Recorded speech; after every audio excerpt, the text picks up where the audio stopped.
आदाब, मैं हूं मुमताज आलम रिजवी और मैं बात करूंगा इजराइल और गाजा की, क्योंकि अब ऐसा लग रहा है कि माहौल बन रहा है और जल्द ही गाजा में जंगबंदी हो जाएगी। जो तजवीज़ आई हैं वो बड़ी इंपॉर्टेंट हैं। हालांकि इजराइल और हमास वो कैसे इसे कबूल करेंगे। एक बात तो तय है कि इजराइल की सारी कोशिश ये है कि हमास की जो हुकूमत है गाजा में वो ख़त्म हो, लेकिन क्या हमास अपनी हुकूमत को ख़त्म करेगा? आज 2 साल बाद भी इजराइल ये मानता है कि गाजा में हमास की हुकूमत है और वो ख़त्म होनी चाहिए। ये जो 21 पॉइंट्स आए, 21 नुकात सामने आए जो अमरीकी सदर डोनाल्ड ट्रंप की तरफ से पेश किए गए, वो बहुत इंपॉर्टेंट है। डोनाल्ड ट्रंप ने अपने बयान में कहा कि बात यह है कि अब जंग से लोग थक चुके हैं। ये एतराफ़ किया है खुद डोनाल्ड ट्रंप ने कि अब गाजा में जो कुछ हो रहा है उससे लोग थक चुके हैं। उन्होंने क्या कहा कि हर कोई इस मुज़ाकरे में शामिल है, हर कोई ये चाहता है कि यहाँ तक कि हमास भी इसे चाहता है। एक वजह यह है कि हर कोई जंग से थक चुका है। यहाँ पे आप देखिए तो ये जो 21 नुकात वो क्या है। यहाँ पे व्हाइट हाउस के एक एहलकार के मुताबिक इस मंसूबे में तमाम यरगमालियों की वापसी, जिंदा और मुर्दा दोनों, कतर पर मजीद इजरायली हमलों को रोकना और इसराइल और फिलिस्तीनियों के दरमियान अमन मुज़ाकरात की बहाली शामिल है। तो सबसे इम्पोर्टेंट ये है कि वो 21 नुकात, 21 पॉइंट्स क्या हैं जिस पर ये बातचीत चल रही है, जो बहुत ही इम्पोर्टेंट है, बहुत ही अहम है।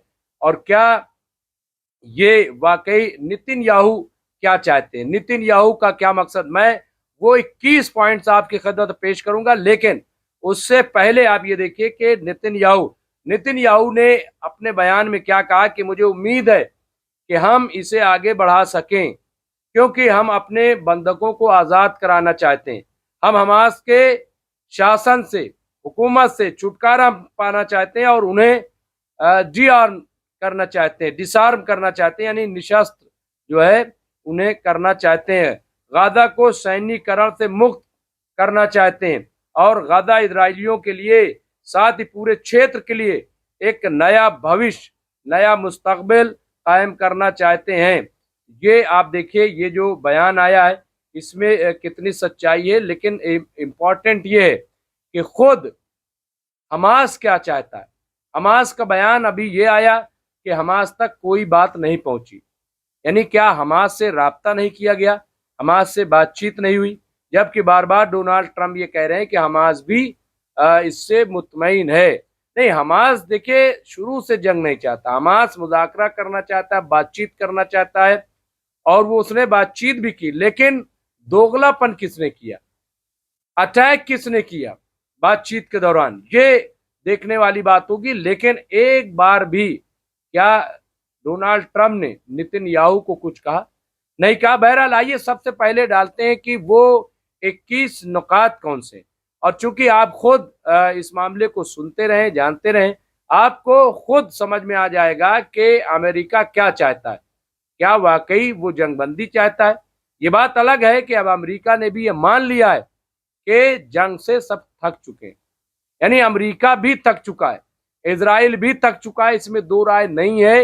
ये बातें सामने आती रही हैं। अब पहला जो नुकता है कि गाजा को डी रेडिकलाइज किया जाए, यानी वहां से जो ये कहा जाता है कि वहां पे बंदूक लेकर के लोग चलते हैं, वहां पे जंग करते हैं लोग या जिहाद कर रहे हैं, इन सबको वहां से खत्म करना है, उसे रोकना है। नंबर एक ये है, ठीक है। और कहा कि आतंक से आजाद करना।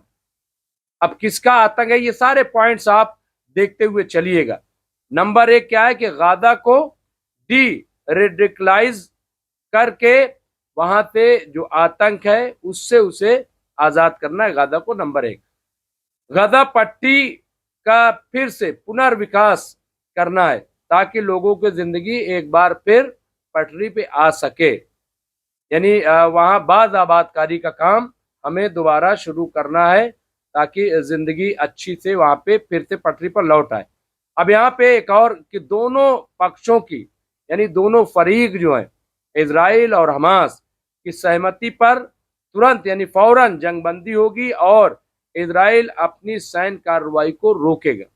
यानी इजराइल जो वहां पे कर रहा है उसे फौरन रोक दिया जाएगा। नंबर 3। नंबर 4 ये है कि इजराइल की सहमति के बाद 48 घंटे में सभी बंधक लौटाए जाएंगे। यानी जैसे ही इजराइल इससे सहमत हो जाता है, इसको इस तजवीज को कबूल कर लेता है, 48 घंटे में सारे बंधक छोड़े जाएंगे।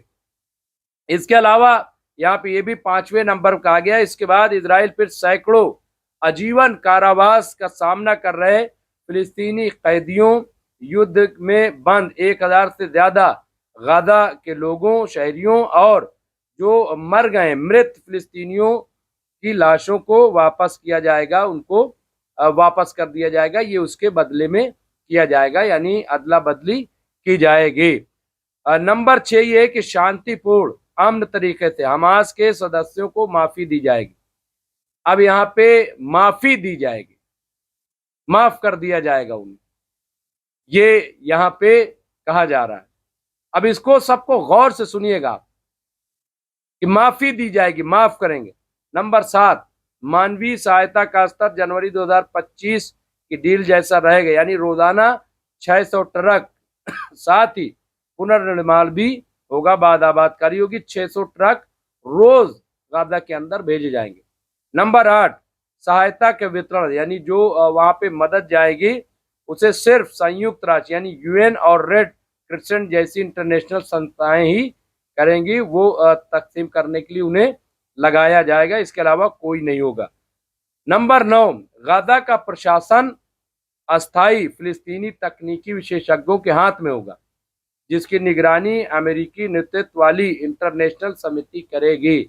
यानी सारी क़यादत जो है वो गाजा के लोगों के पास होगी, लेकिन जो अमेरिकी क़यादत वाली इंटरनेशनल कमेटी है वो इसकी निगरानी करेगी, ये इनका कहना है। गाजा के पुनर्निर्माण के लिए आर्थिक योजना बनाई जाएगी। अब यहाँ बाद आबादकारी के लिए, हालांकि आप देखिए कि अरब लीग ने कहा था कि हम 53 मिलियन डॉलर जो है वो देंगे गाजा की बाद आबादकारी के लिए, लेकिन ये कह रहे हैं कि गाजा के पुनर्निर्माण के लिए आर्थिक योजना बनाई जाएगी। इसके अलावा अब ये इसके सब गौर कीजिएगा कि क्या हमास इस बात के लिए तैयार होगा कि अमेरिका पुनर्निर्माण करवाए, वहां बाद आबादकारी कराए? मेरे ख्याल से ऐसा होगा नहीं। अब यहाँ पे एक विशेष आर्थिक क्षेत्र यानी SEZ बनेगा, जिसमें कम टैरिफ और बेहतर व्यापारिक पहुंच सके, ये यहाँ का मंसूबा। नंबर 11। नंबर 12 यह है कि प्लान के तहत किसी भी निवासी को गाजा छोड़ने के लिए मजबूर नहीं किया जाएगा, यानी उसे जबरन गाजा से नहीं निकाला जाएगा। ये प्लान बनाया जा रहा है, जो वहां रहना चाहता है वो वहां रहे।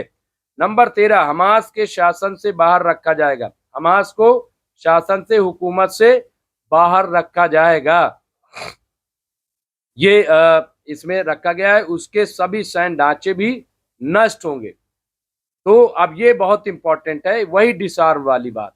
अब कह रहे हैं हमास इसको मान रही है, हमास ने इसको मान लिया। अब देखना यह है कि कैसे, मेरे ख्याल से कभी भी गाजा से हमास अपने आप को अलग नहीं कर सकती। अब यहाँ पे क्षेत्रीय ताकतें हमास और बाकी गुटों पर निगरानी करके सुरक्षा सुनिश्चित करेंगी, यानी वहाँ की जो ताकतें हैं, क्षेत्रीय जो इलाकाई हैं, वो हमास पे नजर रखेंगी। इसके अलावा यहाँ पे नंबर 15 अब देख, अमेरिका और उसके साझेदार एक अस्थायी स्थिरीकरण यानी टेम्परेरी स्टेबलाइजेशन फोर्स बनाएंगे और फिलिस्तीनी पुलिस को ट्रेनिंग दी जाएगी। यहाँ पे फिलिस्तीनी पुलिस होगी और उसके लिए पूरी तैयारी की जाएगी। इसके अलावा नंबर 16 इजराइल गाजा पर ना तो कब्जा करेगा और ना ही जोड़ेगा। अब ये जो इम्पोर्टेंट है कि इजराइल गाजा पर ना तो कब्जा करेगा और ना ही जोड़ेगा, यानी उसे अपने साथ नहीं जोड़ेगा, वो अलग रहेगा। अब यहाँ पे अगर हमास इस प्रस्ताव को टालता या नकारता है तो टेरर फ्री क्षेत्रों में इसे लागू किया जाएगा। यानी अगर हमास इस प्रस्ताव को टालता है या नकारता है तो टेरर फ्री क्षेत्रों में इसे लागू किया जाएगा। फिलहाल जो है वहां पे इसे नाफिज कर दिया जाएगा। यानी अभी भी चूंकि ये इनको लगता है कि हमास इसे नहीं मानेगा और हमास इसे नहीं मानेगा। मैं भी कह रहा हूं इन शर्तों को मानना होता तो अब तक जो कुछ गजा में हुआ है वो न होता, पहले ही फिर सरेंडर कर जाते, पहले ही मान जाते। लेकिन इसे कोई कबूल नहीं करेगा जिस तरह की चीजें यहाँ पॉइंट्स। अब इजराइल भविष्य में कतर पर हमला नहीं करेगा। यानी अब ये तय हो गया है कि कतर पे हमला दोबारा इजराइल नहीं करेगा। लेकिन पहले ही क्यों किया था, क्यों किया था, ये सवाल ये है। इसके अलावा डी रेडिकलाइजेशन प्रोग्राम और अंतर धार्मिक पहले भी चलाई जाएंगी। यानी इसके लिए एक बाकायदा मुनज़्ज़म तरीके से प्रोग्राम चलाया जाएगा ताकि वहाँ जो शिद्दत पसंद लोग हैं वो उनकी कमी की जाए। लेकिन जिनके लोग मारे गए हैं, जो 1.5 से 2 लाख लोग जख्मी हैं, हाथ कट गए, पैर कट गए, उनका क्या होगा, ये एक बड़ा सवाल है। गाजा के पुनर्निर्माण और फिलिस्तीनी प्राधिकरण के सुधार पूरे होने के बाद फिलिस्तीनी राज्य का रास्ता खुलेगा। यानी ये सब होने के बाद जो है वो फिर फिलिस्तीन को कैसे राज्य का दर्जा दिया जाए इसके बाद होगा। यानी पहले ये सारा प्रोसेस पूरा हो जाए, उसके बाद वो स्टेट की बात होगी। अमेरिका, इजराइल और फिलिस्तीन के बीच लॉन्ग टर्म राजनीतिक ढांचा तय करने में मदद करेगा। ये 21 पॉइंट यहाँ पे दिए गए हैं। अब ये देखिए 21 पॉइंट बिल्कुल यहाँ पे बहुत वादे तरीके से पेश कर दिए गए हैं। अब ये है कि जब हमास को इसमें रखना ही नहीं तो हमास से बातचीत क्या करें, हमास से बातचीत क्यों, एक भी बात इसमें हमास की क्या आई है, क्या एक भी बात क्या हमास की इसमें शामिल की गई है क्या? हमास को आप हटा देंगे, डिसआर्म कर देंगे, सब कुछ आप करने के लिए तैयार है और माफ कर देंगे। माफी कौन मांग रहा है और क्यों माफी मांगेंगे आप ये बताइए। माफी तो इजराइल को मांगनी चाहिए मेरा ख्याल ये, क्योंकि जो कत्लेआम हुआ इजराइल फिलिस्तीन के अंदर वो तो इजराइल ने किया, जिस तरह से वहां तबाही मचाई वो इजराइल ने किया। तो इसलिए ये जो 21 पॉइंट है मेरे ख्याल से अभी इसको कोई नहीं मानेगा, हमास भी। और जैसा कि कहा हमास ने कि हम तक अभी कोई इसकी इत्तला नहीं, और यहाँ तक ये भी बताया है कि हमास ने इसे ठुकरा दिया, ये खबर भी आ रही। बहरहाल जो भी होगा हम आपको अपडेट करते रहेंगे। देखते रहे एमएमसी न्यूज़ इंडिया। बहुत बहुत शुक्रिया।